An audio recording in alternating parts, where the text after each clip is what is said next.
premier point qui nous distingue de nos concurrents, c'est la manière dont nous décidons de nos lieux d'implantation. Donc ces lieux d'implantation, on les veut dans hyper-centre-ville, ce qui ne manque d'ailleurs pas de nous contraindre dans la capacité, la programmation de la résidence et sa capacité. On est à peu près câblé aux alentours de 90 logements par résidence.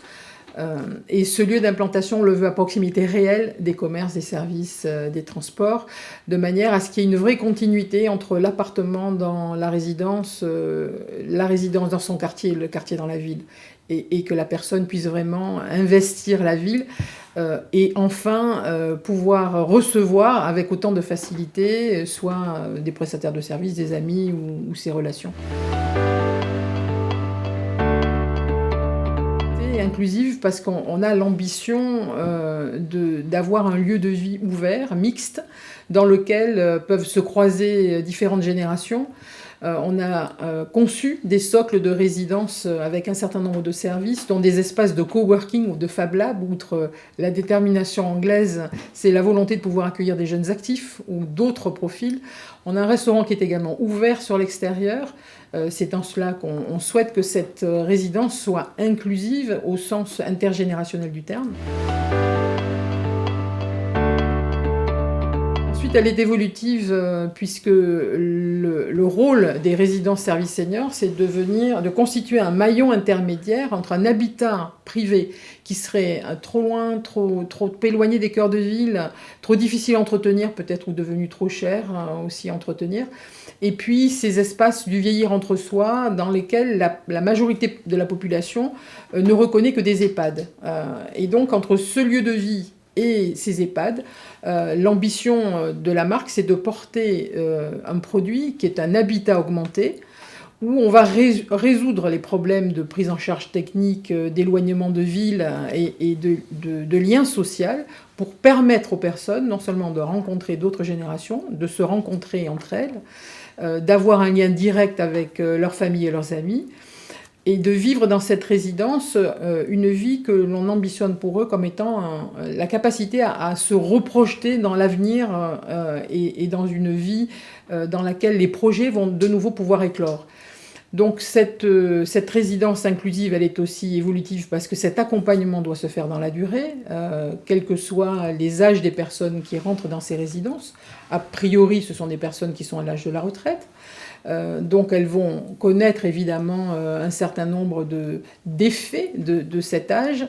Et l'ensemble de la résidence, autant au niveau des socles que des appartements, a été travaillé pour faciliter ce vieillissement et cet accompagnement du vieillissement.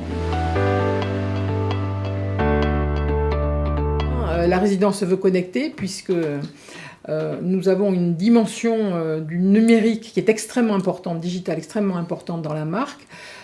Si on en vient aux petits exemples, toute personne qui rentre dans nos résidences, dès son entrée, peut converser avec sa famille sur sa télévision ou sur une tablette qui lui est remise, ce qui est assez innovant, en particulier en cette époque où le lien social et les limitations de circulation dues à la crise sanitaire ont bien resserré les personnes dans des lieux extrêmement étroits. Et là, au contraire, on réouvre ces cercles. Non seulement on communique avec les familles, on peut communiquer avec un certain nombre de services, on peut communiquer avec l'ensemble des personnes de la résidence. Et enfin, dans cette partie connectée, nous avons aussi une très forte dimension en matière d'accompagnement santé, puisque dès que la personne arrive dans la résidence et sur ce nouveau lieu de vie, on travaille avec elle la prise en charge de l'ensemble de ces problématiques santé, retrouver un médecin traitant, retrouver des spécialistes et pouvoir être relié à ceux-ci par des connexions en téléconsultation qui sont proposées dès le premier jour d'entrée dans la résidence. Donc, inclusive, évolutive et connectée, ce sont vraiment les 3 maîtres mots qui définissent notre marque.